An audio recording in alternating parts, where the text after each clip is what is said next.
It's wonderful to have you guys here. It's such a great group. It's a great privilege to have a bunch of people that are smarter than I am and focused on the right things. It took me some time to figure out how important energy was going to be in climate. I'm Carl Page, president of Anthropocene Institute, and we've been helping sponsor this meeting. I think it's important to put a few things in context, and I appreciate, by the way, the previous speakers was really giving some good advice about career progression.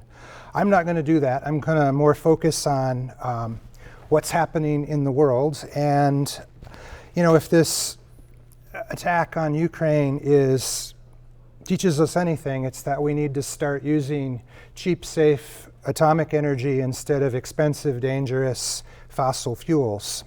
And I've been working on that. I've also done quite a bit to promote wind and solar. I'm worried that we're shooting at a target that's flown the coop, and we're often not paying attention to what we need to do to get things going. All right, so thanks so much for ARPA-E to make this meeting possible. The modest proposal that I'd like to make for you, the IPCC notes that stabilizing the climate requires fast action. We need a sufficient plan, and a sufficient plan needs a backup plan, and it needs a redundant sufficient backup plan. When you take off in a commercial airline, there's a whole bunch of systems to try to make sure that you have enough air to breathe. And there's a backup system and another backup system. On Spaceship Earth, we have 8 billion people, and I don't know who the engineering team is that's supposed to make sure that our gases and fluids and food supply is going to keep us comfortable. But I know that we need to figure that out real quick. I know that the planet needs to last 20 years. Because that's how long it takes the next generation to take control from the old people. And we don't have a 20-year warranty on the climate. And no climate scientist can promise us that it's going to be stable for 20 years. To do that, we really have to get greenhouse gases back down to 280 parts per million. And even the environmentalists are not talking about that. They're talking about getting emissions down to zero. But the current greenhouse level is way above 280. It's like 440. So we need to not zero out emissions, and certainly not in 2050. We need to go negative big time now. And that's actually not so hard, but if you aim at the wrong goal, you won't get there. If you need to change direction, slowing down doesn't help. So we're seeing that today's level of greenhouse gases is outrageous. The signs are everywhere. California starts to look like Texas, and Texas starts to look like Mexico. We have droughts and unprecedented wildfires, and every year is a record breaker. It would be crazy to allow greenhouse effects to accumulate for the benefit of the protected class, the oil industry. The rest of us don't need to help them out. Now, solar energy is abundant. It's more than today's grid needs. It's cheap, but partly that's because it's of limited usefulness. Where can I buy solar panels?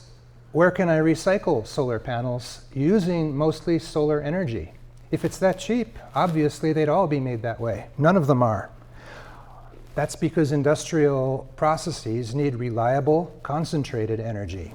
Fortunately, we know how to do that in a carbon-free way. And the main thing we've got to do is get it out of our heads that coal is the cheapest that there could ever be. Let's see, where am I? Good, okay. Now, new tech can be jarring. There are losers and there are winners in capital and labor. The consequences to the planet are unpredictable. This is why scientists are not the leaders we need, who can act in the presence of uncertainty. When you find out where the tipping point is, it's too late. Scientists can help us anticipate problems and avoid the impossible, but they rarely recommend sufficient action. That's because of a bias. Scientists are searching for understanding. They are trying to predict the future. And when you allow things to happen that are unprecedented, your experience is worthless. So there's a great human tendency to go with the devil you know instead of the change you need. We can't afford that. We must not destroy Earth because we are afraid of the unintended consequences of saving it. Now, there's nothing wrong with fusion technology. And let's see.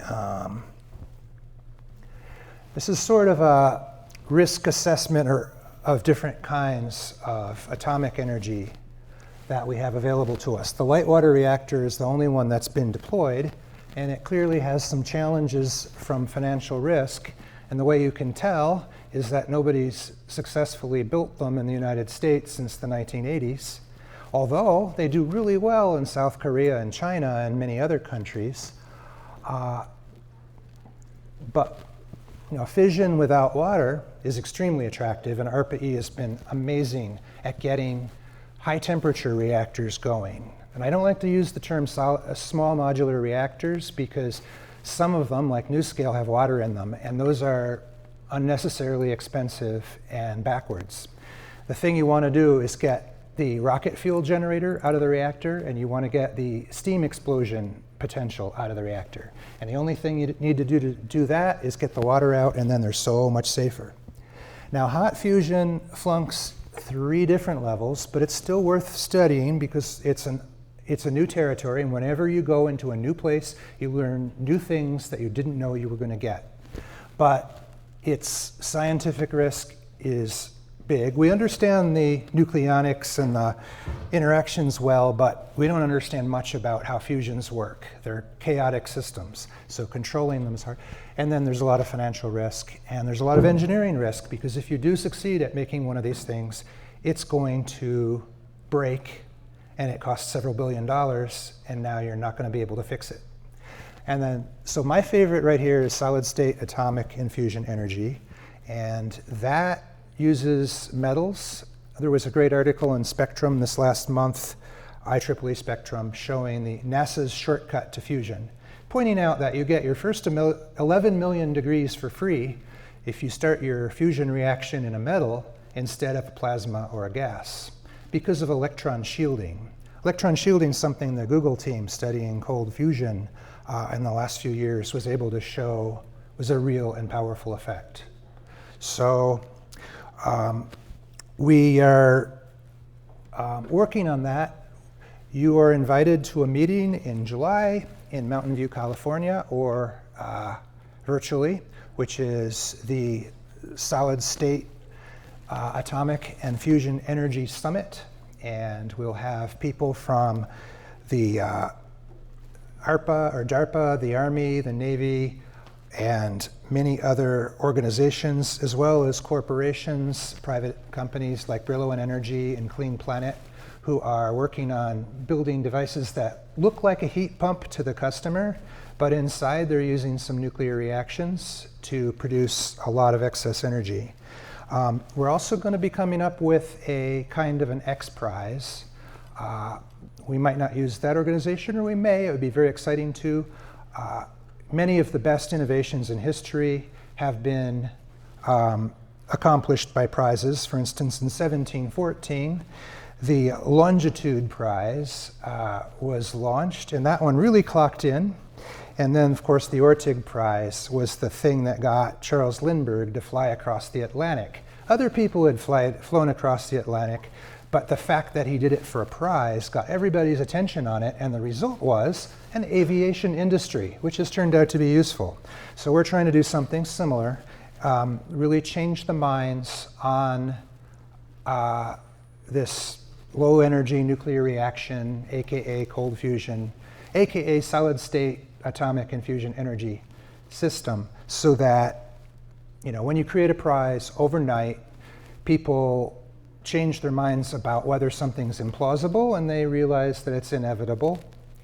And where it was an odd, disturbing paradox, suddenly it becomes an exciting to-be-awaited award ceremony that some team is going to win. So that's the main benefit of the prize, getting people's minds to embrace the possibility. Because many times in the world, it's easier to get people to do something once they know it's possible than to get them to believe it's possible in the first place. Disbelief is one of the most dangerous things. So again, thank you for your kind attention. I will say that this is not a new field. It's the 100-year anniversary of the discovery of solid-state atomic and fusion energy. In 1922, Irons and Wendt showed that you could make helium using an exploding wire. And we still use exploding wires today to initiate nuclear reactions. But in the intervening years, such as 1989, it's been noticed that you can start those reactions without exploding your catalyst. And that's kind of useful because catalysts can be expensive. So as you can tell, I'm very excited about this, and I appreciate your time and kind attention. Thanks.